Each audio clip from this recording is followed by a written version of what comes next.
बढ़िया बढ़िया। Super so nice of you. हम लोग एंजॉय कर रहे हैं अभी गोवा के अंदर। You know we are in the leadership and leisure trip usually and about.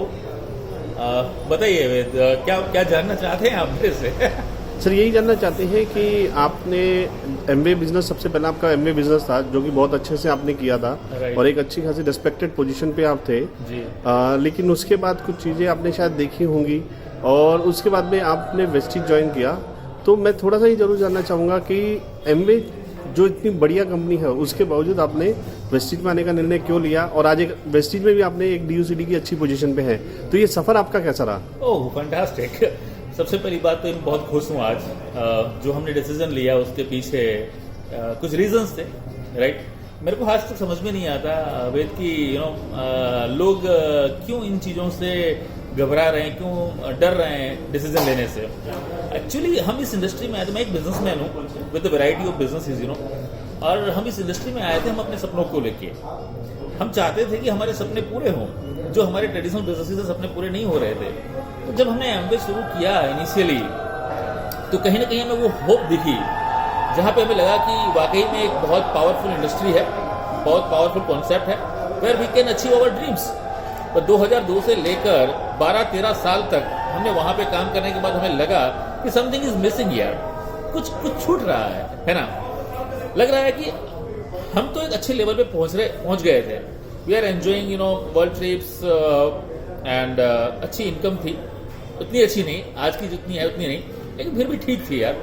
लेकिन एक चीज हम नोटिस कर रहे थे कि लोग एक विंडो से आते थे और दूसरे विंडो से निकल जाते थे। तो सोच रहे थे कि यार क्या कारण है इसका।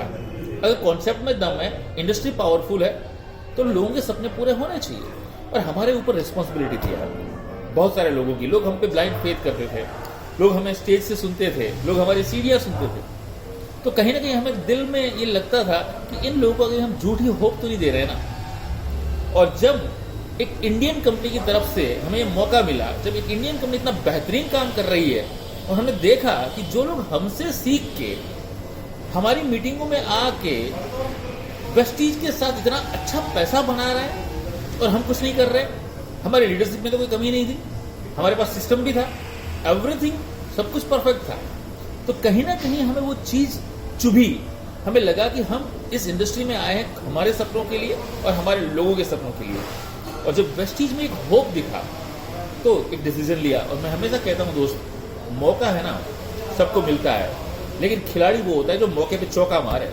4 साल पहले जब मौका मिला हमें वेस्टीज की ओर से, शुरू में हमें लग रहा था नो डाउट कि इंडियन कंपनी है, कैसा मैनेजमेंट होगा, कैसी प्रोडक्ट्स होगी, द क्वालिटी प्लान। लेकिन जब लोगों को ग्रो करते हुए देखा, लोगों को अपने सपनों को पूरा करते हुए देखा, तो फेथ किया। और faith grows when you use it. और आज लाखों रुपए की इनकम है जो हम 12-13 साल में नहीं कर पाए, वो आज हम सिर्फ 3-4 साल के अंदर कर गए। We are enjoying the world, we are enjoying the luxury cars. Income आप देखें तो 12-15 लाख रुपए, it's not a small amount यार। और अभी तो ये शुरुआत है दोस्त। तो उसमें एक बात जरूर आपसे कहूंगा, अगर आपके लिए महत्वपूर्ण कंपनी है या आपके सपने और आपके लोगों के सपने, क्वेश्चन योरसेल्फ। अगर आपके सपने महत्वपूर्ण है तो Vestige right now, Vestige is the best platform in India. Indian company है यार। हम लोग इंडिया टू ग्लोबल जा रहे हैं, ग्लोबल से इंडिया में नहीं आ रहे हैं। समझ रहे हो नहीं आप? दुनिया से हम इंडिया में नहीं आ रहे हैं।